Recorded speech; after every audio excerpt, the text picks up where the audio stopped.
माणसाला भेडसावणारे आणि रोगग्रस्त करणारे जे महाभयंकर आजार पूर्वापारपासून चालत आलेले आहेत, त्यामध्ये क्षयरोग किंवा टीबी किंवा ट्युबरक्युलोसिस हा आजार आहे.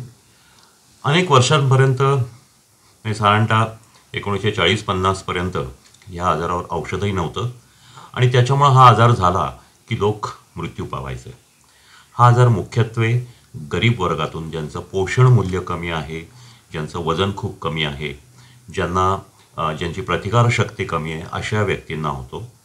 अगदी लहान मुलापासून, जन्मजात मुलापासून ते वृद्ध माणसांपर्यंत, स्त्रियांना, पुरुषांना, कुणालाही होऊ शकतो. आणि हा आजार जो आहे हा शरीरातल्या कुठल्याही अवयवांना होऊ शकतो. मायकोबॅक्टेरियम ट्युबरक्युलोसिस नावाच्या एका बॅक्टेरियामुळं हा आजार होतो आणि हा जो आहे हा शरीरामध्ये कुठेही होऊ शकतो, परंतु मुख्यत्वे तो फुफ्फुसांना होतो.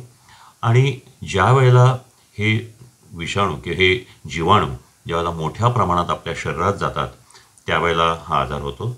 या आजारामध्ये बारीक बारीक ताप येत राहतो. साधारणतः हा ताप संध्याकाळचा असतो. कधीकधी हा ताप कडकही असू शकतो. हा ताप ज्यावेळेला सुरू होतो त्याचबरोबर थोडा थोडा खोकला येत असतो. हा खोकला पुढं वाढत जातो. खोकल्यामधून बेडके पडायला लागतात, पिवळ्या किंवा हिरव्या रंगाचे बेडके पडायला लागतात आणि त्याचबरोबर त्यामधून कधीकधी रक्तही पडू शकतं. जर ह्या आजाराची काळजी व्यवस्थित वेळेवर घेतली नाही तर त्या व्यक्तीचं वजन कमी व्हायला लागतं. हा फुफ्फुसांचा आजार हा मुख्यत्वे सगळीकडे पाहायला मिळतो, परंतु त्याचबरोबर हा मेंदूमध्येही जाऊ शकतो. ट्युबरक्युलर मेनिंजायटिस हा सुद्धा एक खूप महाभयंकर त्रास आहे. लहान मुलांमध्ये तो मोठ्या प्रमाणावर दिसत असतो. ह्या आजारामध्ये शरीरातलं कुठलंही अवयव आपला बाधित होऊ शकतो. यामध्ये जननेंद्रिय असतात. स्त्रियांच्या गर्भाशयाला किंवा गर्भनलिकांना हा जर आजार झाला तर त्यांना वंध्यत्वसुद्धा येऊ शकतं. पोटाचा आजार होऊ शकतो. आतड्यांना हा आजार होऊ शकतो. शरीरातल्या डोळ्यांना होऊ शकतो. शरीरातल्या कुठल्याही अवयवाला हा आजार होऊ शकतो. ह्या आजारावर औषध हे पूर्वी नव्हतं, परंतु स्ट्रेप्टोमायसिन नावाचं औषध ज्यावेळेला आलं त्यानंतर लोक भराभर बरे व्हायला लागले. या आजारामध्ये जे विषाणू आहेत हे अत्यंत खूप कडक स्वरूपाचे असतात, म्हणजे ते लवकर औषधांना दाद देत नाहीत. त्यामुळं साधारणतः यासाठी 4 प्रकारची औषधं वापरली जातात. ही औषधं ही प्राथमिक औषधं असतात आणि ती व्यवस्थित घ्यायची असतात. बऱ्याचदा ह्या ट्युबरक्युलोसिसमध्ये जी औषधोपचार असतो हा 9 महिने ते वर्षभर करावा लागतो आणि न चुकता करावा लागतो. याच्यामध्ये पहिल्या 2 महिन्यातली औषधं नंतर बदलू शकतात. कधीकधी आता आजकाल स्ट्रेप्टोमायसिनही देत नाहीत, केवळ 4 औषधांनी हा उपचार केला जातो.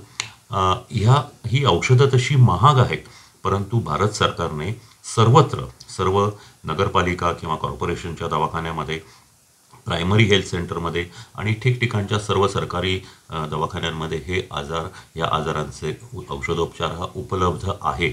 एवढंच नव्हे तर या व्यक्ती ज्या आहेत ह्या प्रत्यक्ष त्यांना ही औषधं दिली जातात. त्याला डॉट्स थेरपी म्हणतात.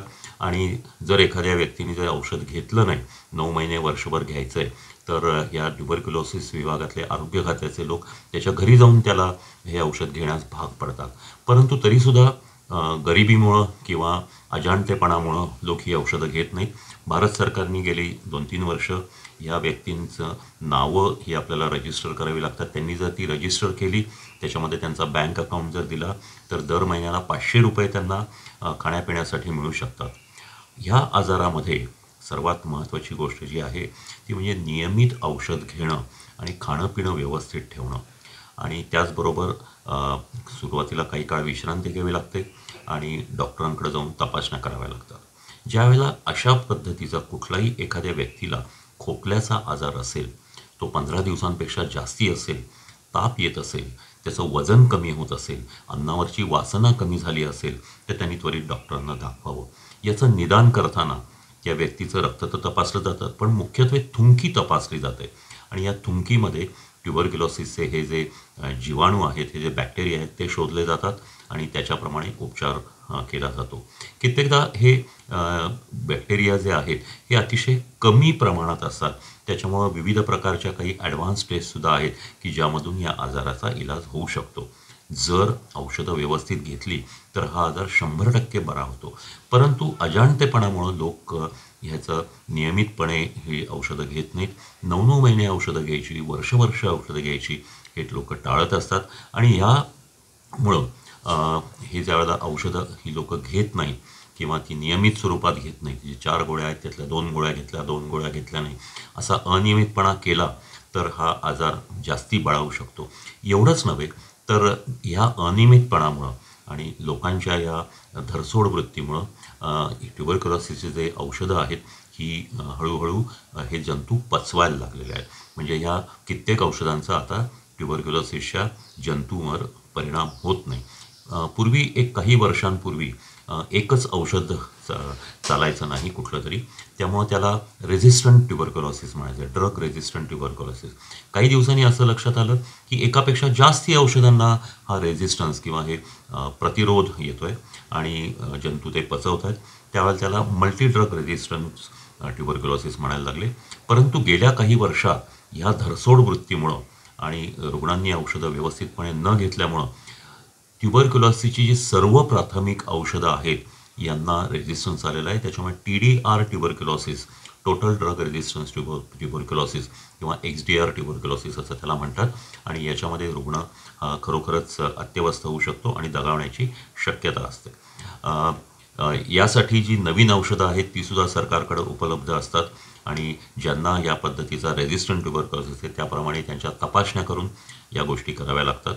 ही जी याच्यामध्ये अनेकदा असं घडतं की फुफ्फुसाचा जरी आजार असला तरी फुफ्फुसामध्ये पाणी होतं, त्यांनी मग ते त्या व्यक्तीला इस्पितळामध्ये दाखल करून हे पाणी काढावं लागतं. हे पाणी तपासूनसुद्धा या आजाराचं निदान होत असतं. परंतु औषधं ही मात्र दीर्घकाळ घ्यावी लागतात. याच्यामध्ये ही जी औषधं आहेत याचा खर्च हा सरकार पेलत असतं आणि त्यामुळं हे ज्यांना कोणाला हा आजार आहे किंवा आजाराची शक्यता आहे त्यांनी त्याचे जे उपाय असतात हे करावे. 15 दिवसापेक्षा जास्ती खोकला असेल, 15 दिवसापेक्षा जास्ती ताप असेल किंवा जर जुलाब आणि अशा प्रकारचे जर खूप दिवस होत असतील तर या पद्धतीच्या तपासण्या योग्य डॉक्टरांकडून आपण करून घ्याव्यात आणि त्याचा इलाज करावा. आज भारत हा जगामध्ये सर्वात जास्त ट्युबरक्युलोसिसचे रुग्ण असलेला देश आहे आणि या TBच्या ह्याच्यामुळं आज मृत्यूचा दरही खूप मोठ्या प्रमाणात आहे. आपण जर पाहिलं तर मुंबईसारख्या शहरामध्ये सुद्धा एकेका वर्षात काही 63,000 व्यक्ती याच्यामध्ये दगावू शकतात किंवा याच्यामुळं बाधित होऊ शकतात आणि हा खोकल्यातून पसरत असतो. त्याच्यामुळं ह्या व्यक्तींनी काही दिवस विश्रांती घ्यायची असते. आपल्या घरामध्ये जर लहान मुलं असतील आणि तुम्हाला ट्युबरक्युलोसिस जर फुफ्फुसाचा झाला असेल तर तुम्ही घरीच राहायचं असतं, मुलांच्या संपर्कात यायचं नसतं, कारण मुलांना हा आजार होण्याची जास्ती शक्यता असते. 5 वर्षाखालील मुलांना त्यांची प्रतिकारशक्ती कमी असल्यामुळे त्यांना या आजाराची बाधा लवकर होते आणि हा आजार त्याप्रमाणे सर्व व्यापक असल्यामुळं, सर्व शरीरात पसरत असल्यामुळं त्या मुलाच्या वाढीवर सुद्धा हा परिणाम होऊ शकतो आणि ट्युबरक्युलर मेनिंजायटिस झाला तर तोही जीवालाही धोकादायक ठरू शकतो. ट्युबरक्युलोसिसचा हा आजार जो आहे काही वर्षांपूर्वी भारताने असं ठरवलं होतं की TB हारेगा भारत जीतेगा, देश जितेगा. परंतु तरीसुद्धा देशामध्ये मोठ्या प्रमाणावर ही मोहीम राबवूनसुद्धा याच्यामध्ये फारसं यश येत नाही. त्यामुळं 2030पर्यंत हा आजार देशातून पूर्ण नष्ट करायचं असं भारतीय आरोग्य खात्याने ठरवलेलं आहे आणि त्या दृष्टीने याची पावलं हे टाकली आहेत. परंतु हे सर्वात महत्त्वाची गोष्ट आहे की आपल्या देशामध्ये या रुग्णांची आरोग्य साक्षरता व्हायला पाहिजे.